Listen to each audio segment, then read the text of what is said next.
అదే RTV app వార్తల్ని క్షణాల్లో చదివే అవకాశం ఉంటుంది. ఒక న్యూస్ పేపర్, ఒక టెలివిజన్ ఛానల్ మీ చేతుల్లో ఎప్పుడూ ఉంటాయి. తెలుగుదేశం పార్టీ వాళ్ళు, కూటమి ప్రభుత్వం వాళ్ళు రోజుకో మాట మాట్లాడుతున్నారు.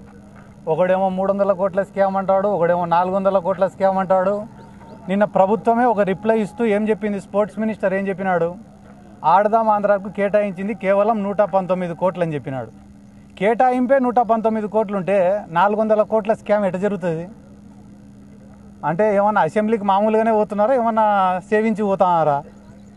ఆరోపణలు ఎన్ని రోజులు ఈ ఆరోపణలు, ఈ పనికి మాలిన ఆరోపణలు. ఆ 119 కోట్లు కూడా దేనికోసం ఎంత ఖర్చు పెట్టినారు, కలెక్టర్ల అకౌంట్లలో ఎంత ఇచ్చినారు, ప్రైజ్ మనీ రూపంలో ఎంత ఇచ్చినారు, కిట్ల రూపంలో ఎంత ఇచ్చినారు, టీషర్ట్ల రూపంలో ఎంత ఇచ్చినారని చెప్పి ఆన్ రికార్డు వాళ్ళ దగ్గర ఎవిడెన్స్ ఉంది కదా. కూటమి ప్రభుత్వం ఏర్పడి దాదాపుగా ఈ రోజుకి సంవత్సరం రోజులైంది. ఎన్నికల ముందర సంవత్సరం రోజులు ఏం ఏడ్చినారు? ఒకరోజు భువనేశ్వరమ్మ గారిని తిట్టినారని చెప్పి ఒకరోజు, చంద్రబాబు నాయుడిని అరెస్ట్ చేసినారని ఒకరోజు, పవన్ కళ్యాణ్ని తిట్టినారని చెప్పి ఒకరోజు, ఏడ్చి ఓట్లు అడుక్కున్నారు. సరే, జనాలు పాపం నమ్మినారు. ఏంద్రా ఇంత ఏడుస్తున్నారు, 80 ఏళ్ళ వయసులో చంద్రబాబు ఏడుస్తున్నాడు, అమ్మ యాపొద్దు ఇంట్లో నుంచి బయటికి రాని ఆడమ్మ బయటకు వచ్చి ఏడుస్తుంది, ఈ పవన్ కళ్యాణ్ అంటే ఎప్పుడు ఏడుస్తాడులే. వీళ్ళు ఏడ్చి ఓట్లు అడుక్కున్నారు, ఓట్లు సంపాదించుకున్నారు. ఇప్పుడైనా పరిపాలన పైన దృష్టి పెట్టచ్చు కదా. ఇప్పటికి 10 నెలలైంది. ఒరే అమ్మఒడి పథకం ఏమైందిరా, తల్లికి వందనం ఏమైందిరా అంటే, వల్లభనేని వంశీ మా వాళ్ళని తిట్టినాడంట. మేము అడిగేదానికి నువ్వు చెప్పేదానికి సంబంధం ఉందా? ఒరే రైతులకు 20,000 రూపాయలు ఏమైనారా అంటే, పోసానికి ఇష్టం వెళ్ళి పచ్చిబూతులు తిట్టాడు మమ్మల్ని అంటాడు ఒకడు. ఒరే రేపు ఎల్లుండో మళ్ళీ అదేందిరా సిలిండర్లు ఏమైనారా అంటే, ఆడదాం ఆంధ్రలో 400 కోట్లు పోయినాయి అంటాడు. అంటే మనం అడిగేదానికి, ప్రజలు అడిగేదానికి, వాళ్ళు చెప్పేదానికి ఎక్కడ కూడా పొంతన లేదు. మీరు రాసి పెట్టుకోండి, ఇంకొక 4 ఏళ్ళైనా కూడా ఇవే బీద ఏడుపులు ఉంటాయి తప్ప ఈ రాష్ట్ర ప్రజలకు వాళ్ళు చేసేదంటూ ఏముండదు.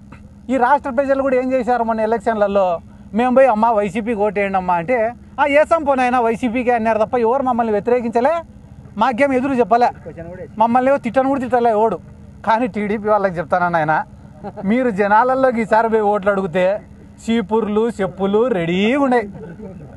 మాకు చెప్పినట్టు మీకు ఏ సంపోనైనా అని చెప్పరు, ఫస్ట్ కొట్టి చెప్పిసిరి, ఆ తర్వాతనే మీకు సమాధానం చెప్తారు. ఎందుకంటే చంద్రబాబు నాయుడుకి తెలిసిన టాలెంట్ ఏమరా అంటే వ్యవస్థల్ని మేనేజ్ చేయడం.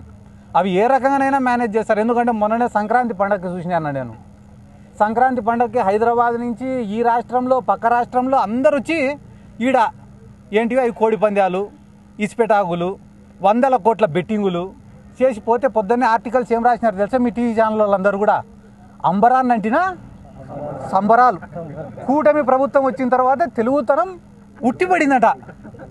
అదే వైసీపీ గవర్నమెంట్లో జరిగితే క్యాబ్రే నడిపించిన మంత్రి, క్యాజినో నడిపించిన కొడాలి నాని, ఇవేనా మీరు రాసిన హెడ్డింగులు? అంటే వ్యవస్థని మేనేజ్ చేస్తే ఒక రకంగా, మేనేజ్ చేయకుంటే ఒక రకంగా. ఎన్ని గ్రామాలలో అన్న టీడీపీ వాళ్ళ పతనం ఏడ ప్రారంభమైందో చెప్తా, మీరు రాసి పెట్టుకోండి. వైసీపీ 5 ఏళ్ళు అధికారంలో ఉన్నప్పుడు నష్టపోయింది వైఎస్ఆర్ కాంగ్రెస్ పార్టీ కార్యకర్త. మళ్ళీ ఈరోజు తెలుగుదేశం పార్టీ అధికారంలోకి వచ్చినాక పొద్దున్న నుంచి రాత్రి వరకు కేసులు పెడతా ఉండేది వైఎస్ఆర్ కాంగ్రెస్ పార్టీ కార్యకర్తలు. ఆ మాయకుల జోలికి పోతే ఏమొస్తుందిరా? మీకు దమ్ముంటే నిజంగానే మైనింగ్లో ఎవడైనా దోచుకునిటేనో, లిక్కర్లో ఎవడైనా దోచుకుంటే వాళ్ళ జోలికి పోంటారా? పేదోళ్ళ జోలికి పోతే ఏమొస్తుందిరా? నాకు అర్థం కాలే. మీరు రాసి పెట్టుకుని అన్న 3 సంవత్సరాలు ఈ రోజు నుంచి వైఎస్ఆర్ కాంగ్రెస్ పార్టీ, జగన్మోహన్ రెడ్డి సొంత జోబిలో నుంచి సాడ లెక్క అని మాట్లాడిన ప్రతి ఒక్కడు కూడా ఈరోజు ఏ పండగ జరిగినా, ఏ పండగ వచ్చినా డబ్బు రొటేషన్ లేక, మార్కెట్లో డబ్బులు తిరక్క, వ్యాపారస్తులు కానీ, చిన్న చితక ప్రాణాలు కానీ, చిన్న రైతులు కానీ ఒరే జగన్ ఉంటే బాగుండు కదరా అని అనుకుంటున్నారు. మీరు రాసి ప్రతి ఒక్కడు అనుకుంటున్నాడు. మేము చెప్పాల్సిన అవసరంలే. ఇంకొక 4 నెలలకో 5 నెలలకో ఈ తిరుగుబాటు అనేది ఏ స్థాయిలో మొదలవుతుందో మీరే చూసుకోండి. మళ్ళీ మేము ప్రత్యేకంగా చెప్పాల్సిన అవసరంలే. ఈ ఆడదాం ఆంధ్ర పైన సిఐడి ఎంక్వైరీలో ఏం దొరకకుంటే సిబిఐ ఎంక్వైరీకి ఇస్తే కనీసం వాళ్ళన్నా కొండనంత దొవ్వి ఎలకనేమన్నా పట్టుకుంటారేమో చూడాలా. ఎందుకంటే కానీ వాడు కూడా చెప్తాడు, నిన్న నాసిరికం వస్తువులు ఇచ్చినారంట. ఏమిచ్చినారు? 38 కోట్ల రూపాయలతోటి సామాగ్రి కొన్నారన్న. ఎంత? 38 కోట్లతో సామాగ్రి. ఎన్ని సచివాలయాలకు కొన్నారు? 15,000 సచివాలయాలకు కొన్నారు. 15,000 సచివాలయాలకు 100 కోట్లు పెడితే ఇంగ్లీష్ విల్లో బ్యాట్లు, కోకాబురా బ్యాట్లు, కోకాబురా బాల్లు వస్తాయి. 38 కోట్లతోటి 15,000 సచివాలయాలకు ఇచ్చేటప్పుడు రబ్బర్ బాల్ బ్యాట్లే వస్తాయి తప్ప క్రికెట్ బాల్ బ్యాట్లు వస్తాయా? వానికి ఏమైనా తెలివైన ఉండాలి కదా మాట్లాడేటోనికి. ఇంకా ఎక్కువ ఆడదాం ఆంధ్ర గురించి డేటా కావాలంటే చంద్రబాబు నాయుడు సీటు పక్కనే ప్రద్యుమ్న గారు అని చెప్పి ఒక ఆయన ఉంటాడు, ఐఏఎస్ ఆఫీసర్. ఆయననే టెండర్లు వేసింది కానీ, ప్రొక్యూర్మెంట్ జరిపించినది కానీ, ఈ ఆడదాం ఆంధ్రాని కండక్ట్ చేసినది కూడా ఆ ప్రద్యుమ్న గారే. ఆ ప్రద్యుమ్న గారిని ఈ చంద్రబాబు నాయుడు గారు ఒకసారి పిలుచుకొని పక్కన కూర్చోబెట్టుకొని, ఏమన్నా సిద్ధార్థ రెడ్డి కానీ ఇంకొకరు కానీ దీంట్లో ఆడదాం ఆంధ్రాలో ఏమైనా తిన్నారా అంటే, సార్ పాపం ఒక 50,000 రూపాయలు టికెట్లకు ఖర్చు పెట్టింటాం సార్ వాళ్ళపైన, ఈ కర్నూలు నుంచి విశాఖపట్నానికి, విశాఖపట్నం నుంచి కర్నూలుకి.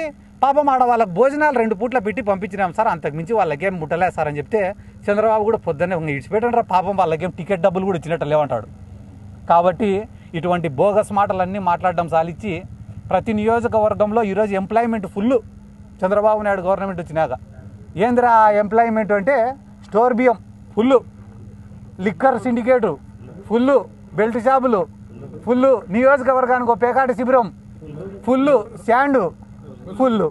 ఇంత ఉద్యోగాలు పెట్టుకునే అవకాశాలు లేవని చెప్పడం నిజంగా వైసీపీ తప్పు కూడా దీంట్లో ఉందని చెప్పి ఈ సందర్భంగా నేను తెలియజేసుకుంటూ, ఎందుకురా అంటే 130,000 ఉద్యోగాలు సచివాలయాల్లో జగన్మోహన్ రెడ్డి ఇస్తే ఏమన్నారు తెలుసా, ఇవి ఉద్యోగాలేనా అన్నారు. అవి కాదంట ఉద్యోగాలు. ఏంటిరా ఉద్యోగాలు అంటే, బెల్ట్ షాప్. ఏం కిక్కుందిరా ఈ ఉద్యోగంలో అంటే ఆడుకోకూడదు. ఇంకొక మంచి ఉద్యోగం ఏందిరా అంటే స్టోర్ బియ్యం. ఆయన సీజ్ ది సిప్ అన్నాడు ఒక ఆయన. ఆయనేమో ఆడికి పోయి స్టోర్ బియ్యం పోతుందిరా తరలిపోతుంది సీజ్ ది సిప్ అన్నాడు, ఈడేమో ప్రతి ఒక్కటి సిప్పే పెట్టినాడు. ఫ్రెండ్షిప్లో చేసుకుంటారు ఇవన్నీ స్టోర్ బియ్యం అనేది. కాబట్టి ఇవన్నీ ఎక్కువ రోజులు పట్టమన్నా. కానీ నేను కోరుకునేది ఏమరా అంటే, సామాన్య కార్యకర్తను ఇబ్బంది పెడుతున్నారు, పేదోడి పైన అక్రమంగా కేసులు పెడుతున్నారు. ఈరోజు గ్రామాలలో పరిస్థితి ఏముందిరా అంటే, దారిలో ఒకటి పోతా అంటే రేపు కూడా అని తిడతారు. ఏంద్రా తిడతాను అని మీదికి పోతేనే వెంటనే వాడిపైన కేసు. తిట్టినోడిని ఏమనడంలే, తిరగబడినోడిని కేసులు పెడుతున్నారు. మరిన్ని వీడియోస్ కోసం ఛానల్ ని సబ్స్క్రైబ్ చేయండి. లేటెస్ట్ అప్డేట్స్ కోసం వాట్సాప్ ఛానల్ ని ఫాలో అవ్వండి. ఆ లింక్ డిస్క్రిప్షన్ లో ఉంది.